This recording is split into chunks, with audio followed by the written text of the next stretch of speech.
So what happened to the IWE? I've been asked that question a lot. I've done a couple of interviews, podcasts and whatnot to discuss it. But I figured I had yet to really come on the Lucha Lounge and fully discuss what was going on, what really happened, my feelings about it, my feelings about the whole IWE thing, and where I see things going in the future. So it's going to be a little bit of story time, a little bit of a confessional, a lot of thank yous, and I'll talk a little bit about the future for me and for those within IWE. I'm going to clarify some rumors and such as well. So where does the story begin? The turning point, so to speak. February 27th. I was on my way to Austin, go see my boy Steve-O. And got a phone call from John Gonzalez. Now, for those who don't know, John is actually the guy who first approached me about doing wrestling shows. At first it was being part of the talent, being his champion. And I knew John through his brother, Marty Gonzalez, who was a promoter, I believe still is a promoter out of Victoria. Always been a straight up guy with me, and really the main reason I even gave John 5 minutes of my time to listen to his pitch. But so John, you know, in essence, gave me a call, left the voicemail, I called him back, and it was like a 90-second phone call, really. About 70 of that was, you've done everything you can for IWE. You've worked so tirelessly, so hard. You've gone above and beyond everything we could possibly hope for. You've done.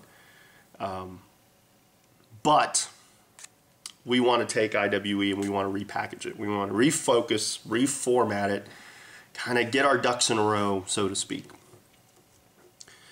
And at that point, the phone call ended. So roughly 90 seconds, and about 15 of which there was no reason, there was no this, that, or the other. There was no you're fired. There was just, in essence, they were going to take IWE and kind of take a break from it, I guess. That's what I assumed. So immediately I changed my status on MySpace and Facebook and said RIP IWE. Then I let Paul Griffin know, and Paul Griffin has done our flyers pretty much from day one. And also, I initially created the MySpace for IWE, but he took that over and he added a Facebook and Twitter and the pro boards, iweslam.proboards.com. And I told him basically the shows were done. Then I sent a mass text to all the talent, everyone who was going to be on the March 20th show, because that was when our next show was going to be. And let all of them know that the shows were done. And everybody had their questions as far as what was going down. Rob Zip, who I did a blog talk radio spot with, about an hour interview where he asked me about IWE, contacted me about doing an interview about IWE. Stan Callahan with Indie Wars Radio had talked to me before about doing one to hype up the March 20th show of IWE and kind of talk about what was going on. We had a lot of news coming out of it. But then it quickly became, let's talk about what went down with IWE. So, I was in Austin, I was partying. Later on in the evening, when I had been done, it was about 3 or 4 in the morning, I actually went back on IWE, the MySpace and the Facebook, and found out that the status had changed to reflect that rumors of IWE's death were highly exaggerated, and there would be a show on March 20th. So at that point, I was kind of curious as to what they were going to do, and I guess at that point, then I assumed, well, maybe they just were letting me go. So here come the rumors. Now, mind you, I only have rumors to kind of go on. John nor Ray, and Ray is kind of became the money guy in the sense that he took care of the building rental he also was in charge of the ring. They apparently mutually decided that it was my time to part with IWE, or that the parting was going to be a mutual kind of situation. Now, John and Ray's other job was attendance, getting flyers printed out, doing stuff like that for IWE, which I'll cover in a second. So one of the first rumors I heard was it was a mutual parting, that we parted ways. And I think later on I figured that the actual parting was Ray and John mutually agreed that it was time for me to be pushed aside, I guess. So again, I wasn't told I was fired. I wasn't told anything other than they were just going to refocus and repackage and all of that. I've heard the rumor that John and Ray felt we were, and by we, me and Jay with Dojo Productions, were hiding the Amazon.com deal from them, and in turn not giving them a cut of the DVD profits. So I'm going to clarify. When we first started doing DVDs prior to the Amazon.com deal, basically me and Dojo Productions, more importantly me and Jay, had a working agreement that they would get to do with the footage whatever they wanted, because we had worked out that deal. And when they started putting out DVDs, the only thing I got from John and Ray is, we just want footage. We just want copies of the DVDs for free, in essence. They didn't care if they even paid for them at one point. So at the beginning of the year, on our January 23rd show, Dojo Productions, Jay, actually presented Ray with a copy of everything that we had ever put out, including stuff that we put out for the talent, scratch DVDs, kind of 3 camera angles, but not with any of really the graphics, some of the promos and such, but really more of a DVD for the guys to watch, so they can kind of improve on make the product better. When the Amazon.com deal started to work, Dojo Productions, more importantly Jay, really did a lot of the groundwork. It wasn't really my idea. I just said, a distribution deal would be great.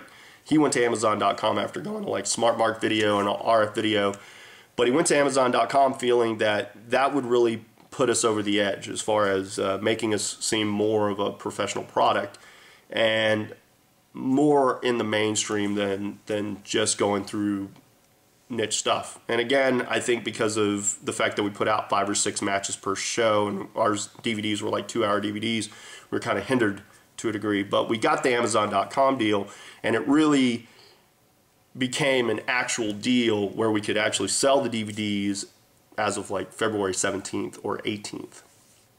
At the February 20th show, which was our anniversary show, I did tell John, Ray was not present at the show, that we had the Amazon.com deal, and we were starting to sell DVDs on there. I got a text from Ray a few days later, before I was let go, asking if they could have a cut. Now, they've claimed to other people that they felt like they weren't getting a cut of the DVDs. Again, like I just said, we weren't, they hadn't talked about getting cut before. But the irony of the whole situation is, the Friday prior to me being let go, I was at a party. I saw Jay there, and I saw some of the IWE talent, and we actually had sat down and discussed giving them a cut. Now, giving them 25% of what we made, in essence, because maybe the DVDs are sold for $15, but you don't get the full $15. Amazon gets their cut, which is fair. They do a lot of the groundwork now, printing and such. And if you can go to Amazon.com and actually buy our DVDs, trust me, you won't be disappointed. Trust me. But say from that $15, 4 or 5 come back to Dojo. And we figured, well, for every DVD we sold, we'd give them $1. Least we could do. We used the building. And if nothing else, it would recoup. And again, one other thing I'd like to add concerning that is that John nor Ray really ever wanted Dojo Productions to be a part of this, for whatever reason. It's not like they were really paying out of their own pockets a lot of times for dojo productions. I'll cover the pay situation here in a sec. But, you know, and they had even let them go at one point. I brought them back and because I felt that they were a necessary part of the show. Because when I originally came up with the concept, wait, I'll get back to that in a second. So there was that. Another rumor is that I did not care about attendance, that I cared more about video product, YouTube product, the internet than I cared about actual attendance. And anybody who'd ever been in a meeting with me prior to a show knows that I griped about attendance. I wanted there to be more people in the building. The facts are that if we were drawing 200 to 300 people per show, I would not be in the situation I'm in. I'd still be putting together IWE shows. I'd be talking about the March 20th show as opposed to talking about what could have been. But we tried everything. Everything. I figured the YouTube stuff would actually help us, that being on the internet would actually help us, that people would see that and want to come. I've been told by countless people that due to when we were showing our shows, which was something that I had no control over.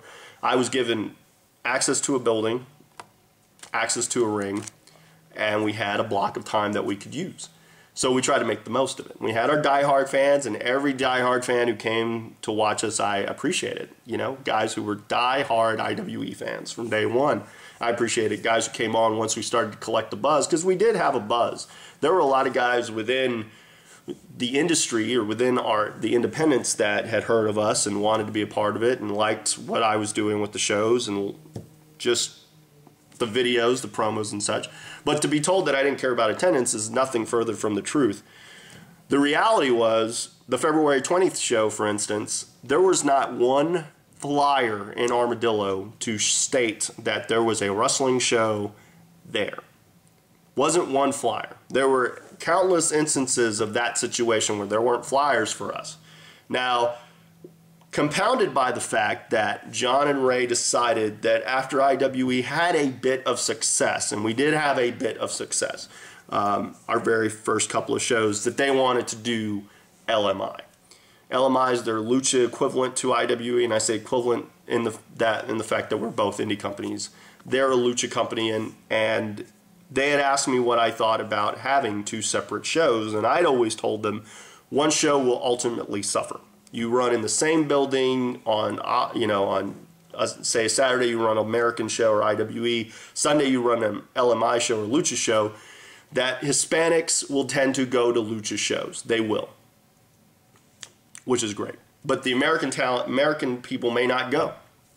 American people will go to an IWE show, but those Hispanics may not go to an IWE show. They'll stick with Lucha Libre, which is fine. I had been asked about bringing in luchadors, and honestly, from May of last year, my plan was to bring in luchadors. I had one guy who's on top of LMI's cards most times in Mysterious Q, who was my champ. I brought in Chaotic, and I brought in Chaotic specifically to be kind of a go-between. The thing is that our very first DVD taping, and I was looking at storylines more than anything else, he decided to do another show as opposed to do our DVD taping, and it kind of pushed things back, and then he was just, some guys didn't like working with him for whatever reason. I'm not going to say what they were. I mean, I don't care one way or the other. But, so I wanted to bring in luchadors, but I wanted to kind of do it in the sense of ECW, where, old school ECW, in the sense where you brought in all kinds of different talent, you know, from all walks of life, and just kind of created a microcosm of wrestling as a whole, and that way those Lucha Libre fans would come to the IWE shows. But it never happened, because once LMI happened, then it became, well, why don't we run opposing shows, so to speak, for the most part, and build fan bases and then create this big show. And that was going to be the plan for the summer. It just never came to be, because there you go. Now, the fact that I cared about more about video product and such, again, I felt like that it would work for us, that it would definitely create a buzz, and it did. It never really translated to getting more fans. And again, I've been given every excuse in the book, but that's the truth. I couldn't get, a lot of the YouTube guys that lived in town because of scheduling conflicts, or they just didn't want to come to a wrestling show. And I can't really force them and say, please, aside from saying, please come and look at our pretty flyers and look at these promo videos that I was told were always unique because they were different. And people liked our DVDs and people liked our shows, and I would always tell the fans, please have your people come and watch us. But the reality is it just never translated. We drew what we drew. And another thing about attendance, why wouldn't I care about attendance? Whatever we drew at the door was split amongst the boys, split amongst the production, split amongst the staff. I mean, the last show was luckily able to pay. We broke even the last few shows, but we just weren't drawing. LMI, being at Armadillo Marketplace and having the luxury of having flyers and pre-sale tickets and Fiesta apparently fully on board with them as opposed to everyone, or John and Ray feeling like, well, LMI is more of a thing. They felt like they had to do less work with LMI, even though with IWE they didn't have to do as much. They didn't really have to worry about the show. They just had to be there and kind of reap the benefits. But again, you split the audience, and people are going to be more privy to go to a lucha show if they're Hispanic. And I understood that. So again, it might have been a failing on my part. I mean, obviously, something failed. I've heard they were going to run a March 20th show. And recently, as of before this was filmed, I heard that they canceled the show because they couldn't get flyers. So again, who was failing? John and Ray's main job was to print out flyers and get people in the seats. I remember John and I having numerous conversations when I would stress out about attendance, and he would say, don't worry about it. Don't worry about it. Do not worry about it. My job is to get you people in the building. Your job is just to make a great show. I'm going to repeat that. John said verbatim, your job is to focus on making an entertaining show. My job is to get people in the building. So who failed? I heard that they're going to have Chaotic be the booker of said show. And again, I hear he books LMI. Good for him. I hope things go well. But again, I've heard they're not doing a March 20th show because they didn't have flyers in time. And they knew about this for weeks. I always looked at IWE as kind of a table. It had four legs. It had me as the booker. I kind of was the glue that held everything together. You had John and Ray, who provided us the ring in the building. Without a ring in the building, where are we going to perform? The talent was another leg. So you got, John and Ray the second leg, the talent the third. Without the talent, how can you really put a show together? So they're very important. And then the fourth part was Dojo Productions. I felt a video production crew, a film crew, someone who enjoyed wrestling, knew wrestling, had been taken part in wrestling, could help us out. And they did. They did great work. I stand fully by my decisions with IWE. I don't feel I did anything wrong with it. I felt we were growing, and that 2010 was going to be a great year. We had Amazon.com. We just secured it before the February 20th show. Just secured it. And again, back to the DVD thing. John and Ray always felt like the DVDs weren't that important. They felt like they didn't do anything, that the bottom line wasn't affected by them. No matter how much I would say, well, it does affect it.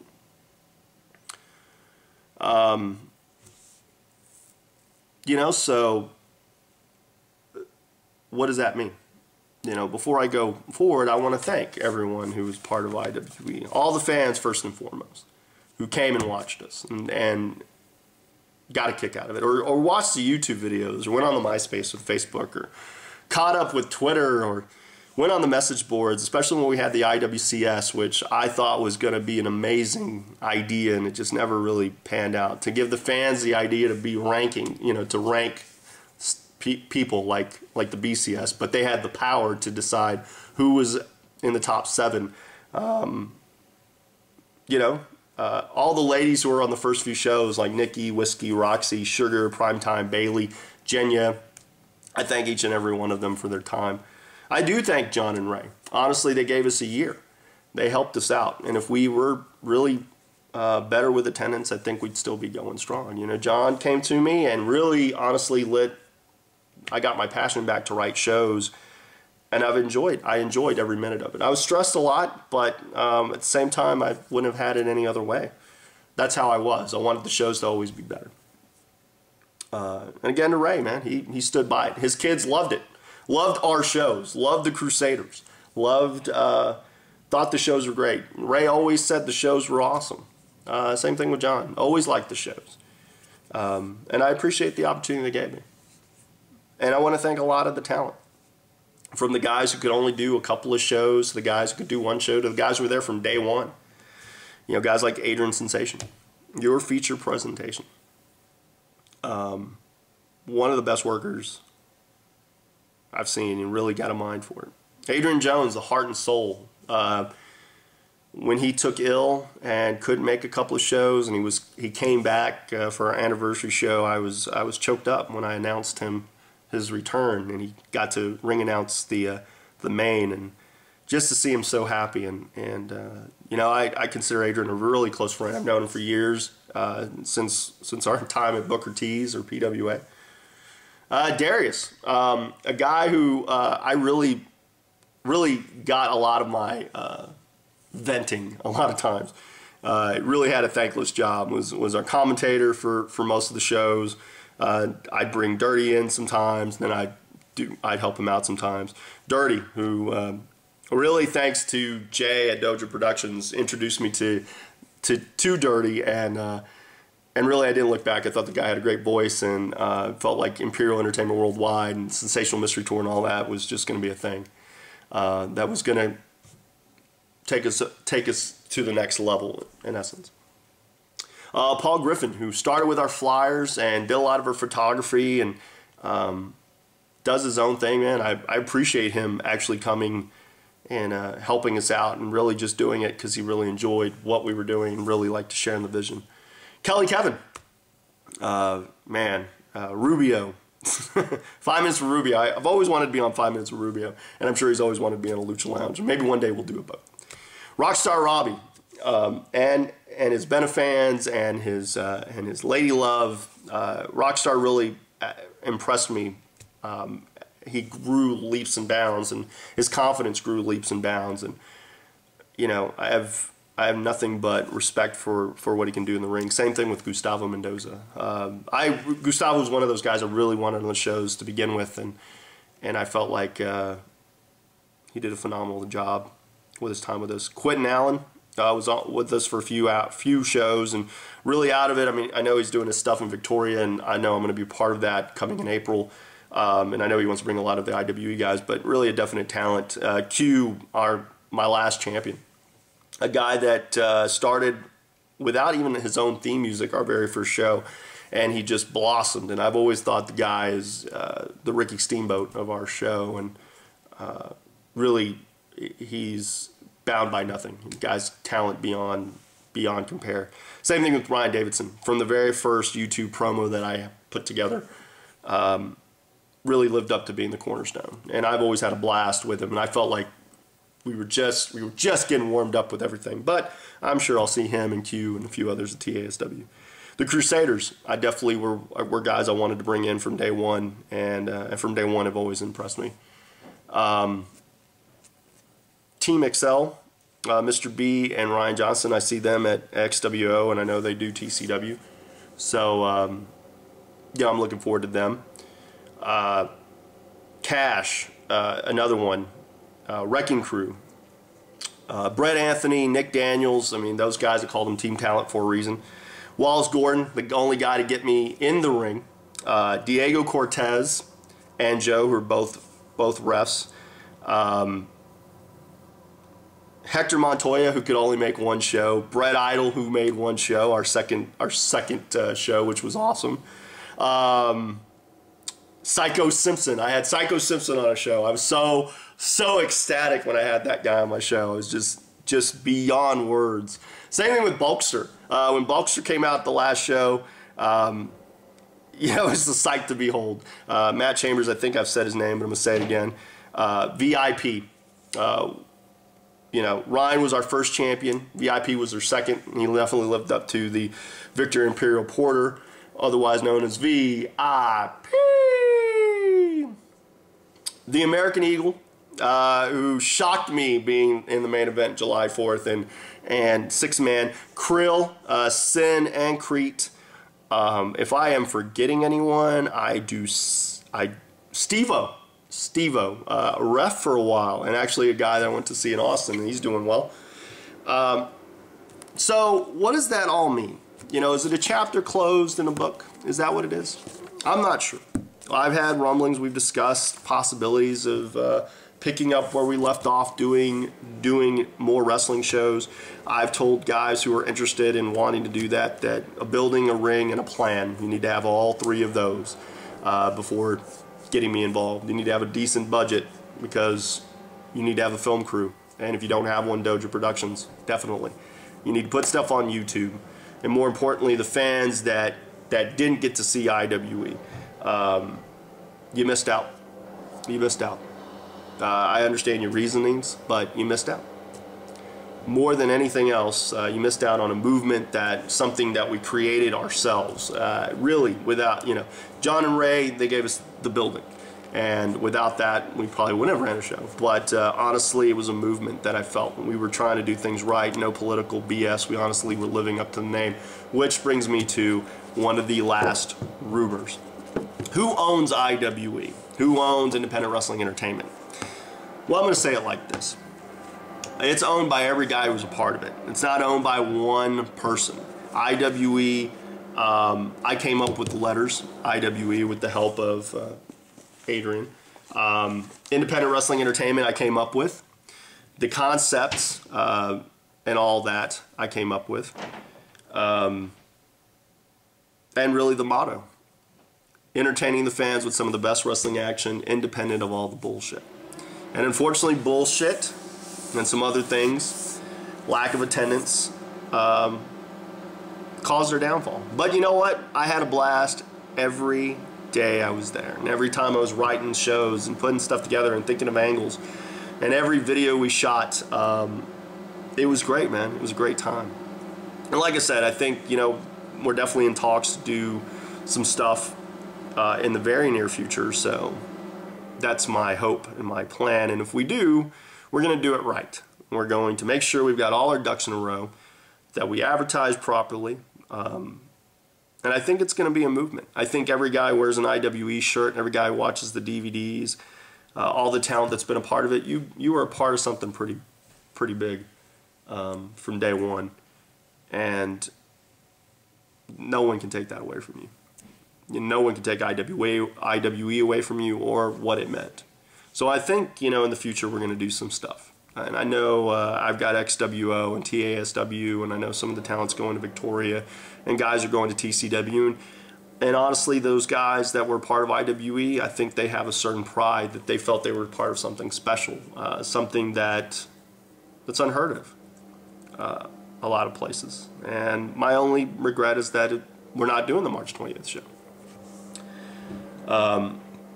So if you don't catch me at XWO, if you don't catch me at TASW, if you're on the PlayStation Network, online network, look me up.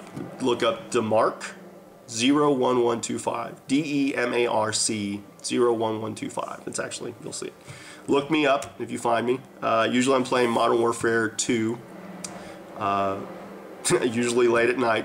Come check me out. But what's on the horizon, really? I mean, we're going to release a DVD, I think, closer to when we come up with, when we actually do our next show, which, again, I'll give you details. But we're going to do a dual DVD set for a Wrestling Odyssey and Quest for the Golden Scepter. Then we're going to put those together and talk about and have some interviews, because we had a lot of stuff. We filmed a lot of footage for both those shows, and we're going to just put it out there in a double DVD set, I believe. So aside from that, see me at either wrestling shows. I think I've got NEW in Victoria on April 24th. my TASW on the 17th, I believe, but I haven't heard confirmation that I'm going to do the Katie Hayes show. I think a tribute charity show. I think they're going to get a bunch of people together on April 11th, I believe. I'm going to Doomsday on April 10th. March 27th, I'll be at XWO, I believe, defending my title, but I might have something to say about that. They say I'm going to face Viper, and I'm like, well, what's he done? So who knows? He may have to prove himself. But I know we're going to do this. Now, I've talked about it on my MySpace. I'm not going to give a whole lot of detail. I'm just going to say we have a series coming up called The Receipt.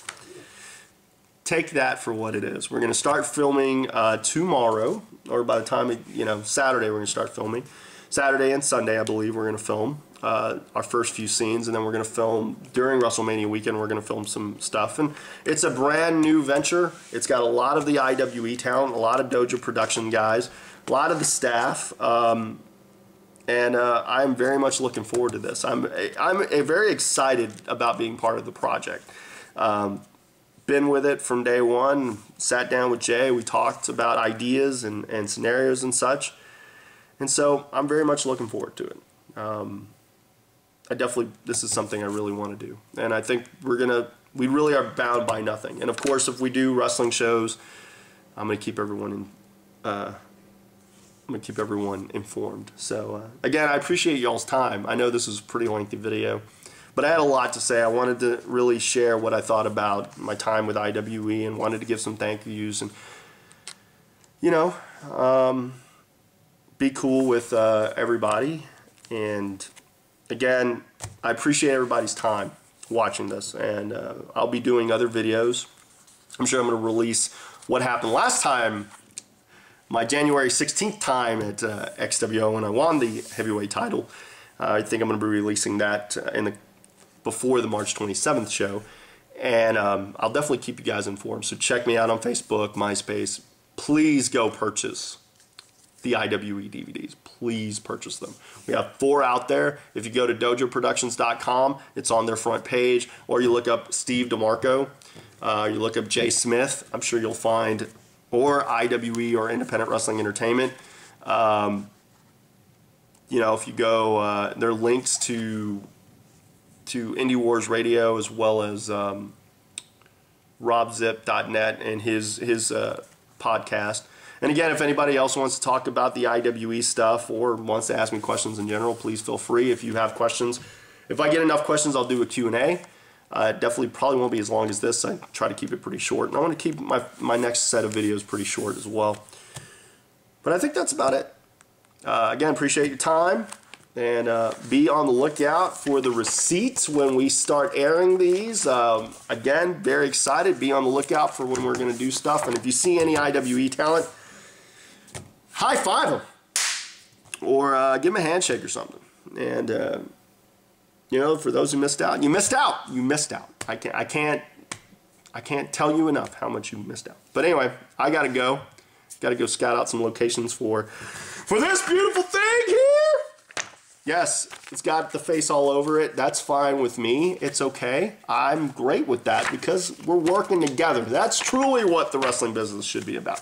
Working together. Everyone, fan and performer alike, just wanting valuable entertainment.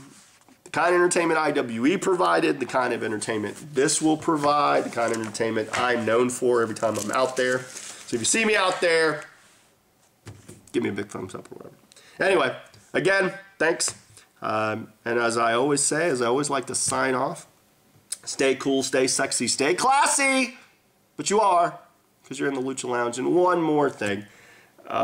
My 10 years coming up, 10-year anniversary of this business, and I think, regardless of whoever else says it, that anyone who has ever been to a show fully believes that there truly is no show without Steve DeMarco. That's right. The original. The originator. Later.